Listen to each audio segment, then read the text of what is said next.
And now, the game of life and how to play it. Chapter 1. The game. Most people consider life a battle, but it's not a battle. It is a game.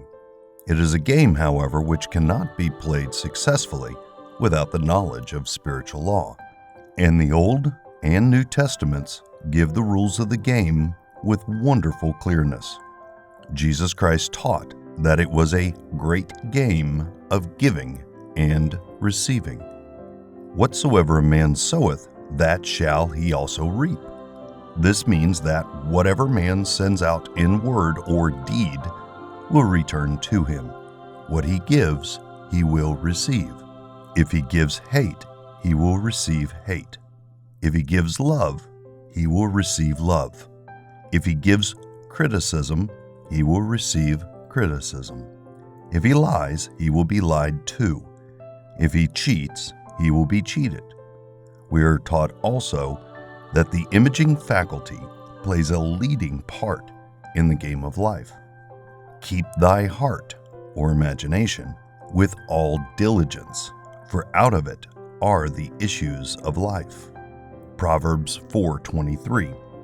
This means that what man images sooner or later externalizes in his affairs. I know of a man who feared a certain disease. It was a very rare disease and difficult to get, but he pictured it continually and read about it until it manifested in his body, and he died, the victim of distorted imagination. So we see, to play successfully the game of life, we must train the imaging faculty. A person with an imaging faculty trained to image only good brings into his life every righteous desire of his heart: health, wealth, love, friends, perfect self-expression, and his highest ideals. The imagination has been called the scissors of the mind, and it is ever cutting day by day the pictures man sees there, and sooner or later he meets his own creations in his outer world. To train the imagination successfully, man must understand the workings of his mind. The Greeks said, "Know thyself." There are three departments of the mind: the subconscious, conscious, and superconscious. The subconscious is simply power without direction. It is like steam or electricity, and it does what it is directed to do. It has no power of induction. Whatever man feels deeply or images clearly is impressed upon the subconscious mind and carries out in minutest detail. For example, a woman I know, when a child, always made believe she was a widow. She dressed up in black clothes and wore a long black veil, and people thought she was very clever and amusing. She grew up and married a man with whom she was deeply in love. In a short time, he died. She wore black and a sweeping veil for many years. The picture of herself as a widow was impressed upon the subconscious mind, and in due time worked itself out regardless of the havoc created. The conscious mind has been called mortal or carnal mind. It is the human mind and sees life as it appears to be. It sees death, disaster, sickness, poverty, and limitation of every kind, and it impresses the subconscious. The superconscious mind is the God mind within each man and is the realm of perfect ideas. In it is the perfect pattern spoken of by Plato, the divine design. For there is a divine design for each person. There is a place that you are to fill and no one else can fill. Something you are to do which no one else can do. There is a perfect picture of this in the superconscious mind. It usually flashes across the conscious as an unattainable ideal, something too good to be true. In reality, it is man's true destiny or destination flashed to him from the infinite intelligence which is within himself. Many people, however, are in ignorance of their true destinies and are striving for things and situations which do not belong to them and would only bring failure and dissatisfaction if attained. For example, a woman came to me and asked me to speak the word that she would marry a certain man with whom she was very much in love. She called him A.B. I replied that this would be a violation of spiritual law, but that I would speak the word for the right man, the divine selection, the man who belonged to her by divine right. I added, if A.B. is the right man, you can't lose him, and if he isn't, you will receive his equivalent. She saw A.B. frequently, but no headway was made in their friendship. One evening she called and said, "Do you know, for the last week A.B. hasn't seemed so wonderful to me?" I replied, "Maybe he is not the divine selection. Another man may be the right one." Soon after that, she met another man who fell in love with her at once and who said she was his ideal. In fact, he said all of the things that she had always wished A.B. would have said to her. She remarked, "It was quite uncanny." She soon returned his love and lost all interest in A.B. This shows the law of substitution. A right idea was substituted for a wrong one. Therefore, there was no loss or sacrifice involved. Jesus Christ said, "Seek ye first the kingdom of God and his righteousness, and all these things shall be added unto you." And he said the kingdom was within man. The kingdom is the realm of right ideas, or the divine pattern. Jesus Christ taught that man's words played a leading part in the game of life. By your words ye are justified. By your words ye are condemned. Many people have brought disaster into their lives through idle words. For example, a woman once asked me why her life was now one of poverty and limitation.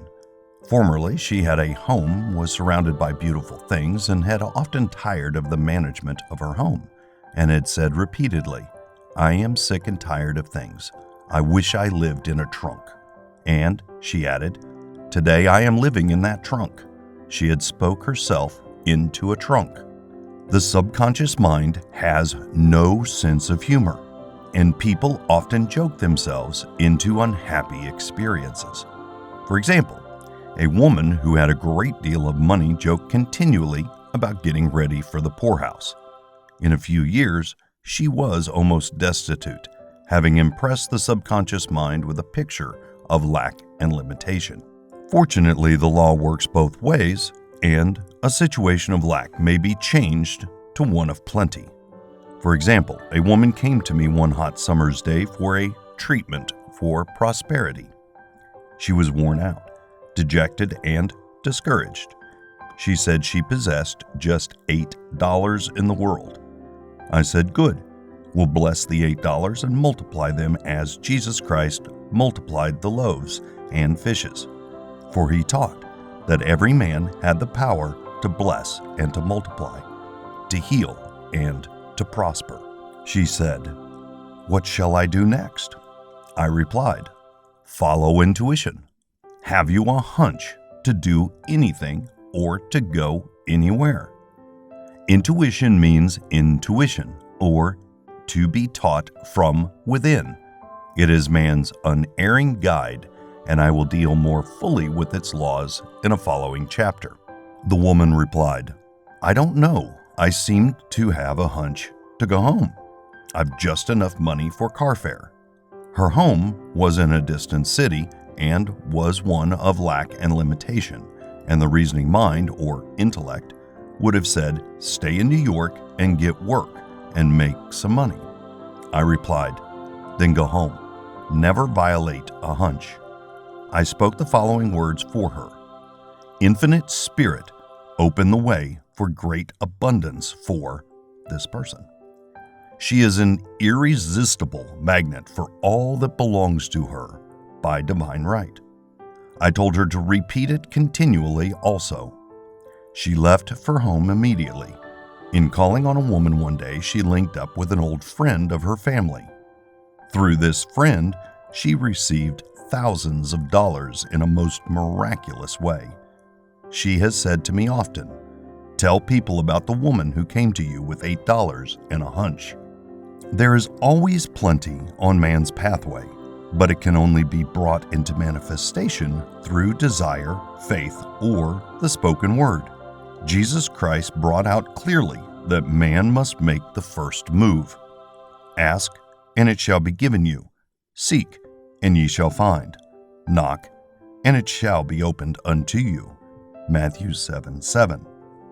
In the Scriptures we read, "Concerning the works of my hands, command ye me." Infinite intelligence, God, is ever ready to carry out man's smallest or greatest demands. Every desire uttered or unexpressed is a demand. We are often startled by having a wish suddenly fulfilled.